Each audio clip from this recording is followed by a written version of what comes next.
Dr. Davidhizar, I would like you to talk about arthritis. It seems to be definitely going around. What can you do? What can you do for it?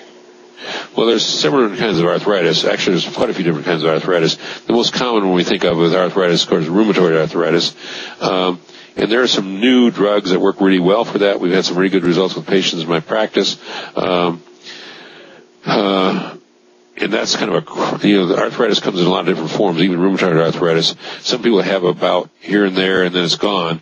Other people have the kind of rheumatoid arthritis, it's a crippling kind that just comes and never goes away and gets worse and worse and worse. Their hands get deformed. They're eventually in wheelchairs. That's the worst kind to have. But with the medicines we have nowadays, we can prevent a lot of those things from happening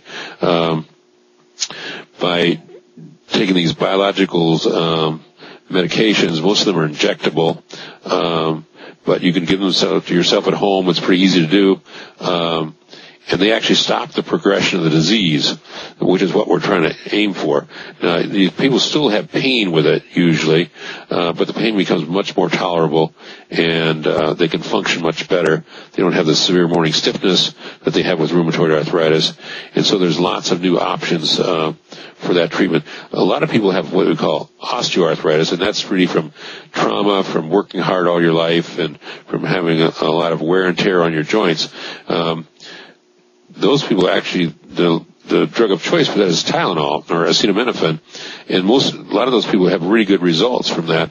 Most people don't want to do that because they think, well, it's just Tylenol, it's going to work. But with the adequate doses, most people get pretty good results from that. If that doesn't work, then there's other things. If it's just one joint or certain joints, we frequently will inject them with different medications, which helps make the pain go away and decrease the inflammation. So there's lots of different choices for that. But the important thing with that is try to keep from, overusing certain joints that are causing you difficulty. That's sometimes hard because you sort of have to carry on with life. But so the much as you can do that, the better. Okay. So basically the constant use of some joints will bring about arthritis? Yes, especially if you had any injuries to those joints. Especially if you had any injury to those joints. So overall today, just to summarize this, to make sure I'm getting this here and make sure the viewer getting it, you have medicines and you inject them, and that's kind of like the standard, the golden standard of treatment, or are there have I missed things and there's other things the person can do at home or should be doing and stuff like that? Well, there's some exercises you do too that help quite a bit, but the new standard of care for people with severe arthritis, now people just have a leg and pain here, we don't do this for, but if they have rheumatoid arthritis especially, that's severe, the injectable medications have had a huge impact on their ability to function and to carry on a normal life. And such a treatment, such an injection lasts how long? Weeks, months, years? Depends. Some people take them every week, some people every 2 weeks, some people every 8 weeks. So it depends on how the patient responds to it and what the medication is. There's several different kinds of medications, and some are more frequent than others, but most of them it's not like you're taking a shot every day. It's at least every week or two. So it's a doable thing for most people. I see. And that treatment can be kept up for years then? Because a person with 50 or 60 having arthritis, and if after a year the medicine wears off, that's not too good yet still. I mean, it's better than nothing for a year or two, but so you're saying it can be, kept up for quite a while? It can. There's some side effects from the medicine sometimes, so we check their blood periodically and make sure they're doing okay. But most people tolerate the medicines very well. Mm-hmm. I've seen very rare complications from them. Mm-hmm. Okay. Well, all right.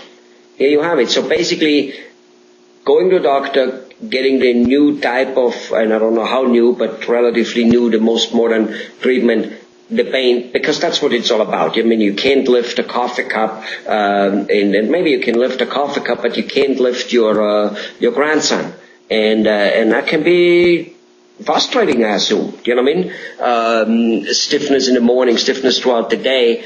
So anyway, it's the pain because it's the life which doesn't function anymore. There's certain things you can't do. In most cases of those severe pains, you can get rid of. True. Okay. That's good. That's good news. That's wonderful. Because so if that is so, why do so many people, so to say, suffer? I noticed one guy at, is a Starbucks friend. I see him probably every 2 or 3 weeks, and ever since I know him for 15 years, he's suffering from arthritis, and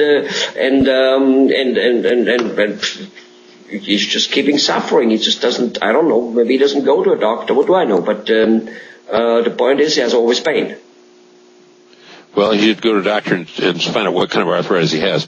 You know, the rheumatoid arthritis is the one we use these drugs on. If he has osteoarthritis, they don't work for that, so we do different treatments. So, but that's usually not all your joints. It's only 1 or 2 joints that give you trouble, so it's much more treatable than rheumatoid arthritis is, where it usually affects all your joints. Mm-hmm. Okay. All right. Good. So anyway, there definitely is hope and cure for just about everybody. There is. Wonderful. Thank you very much, Dr. Davidhizar.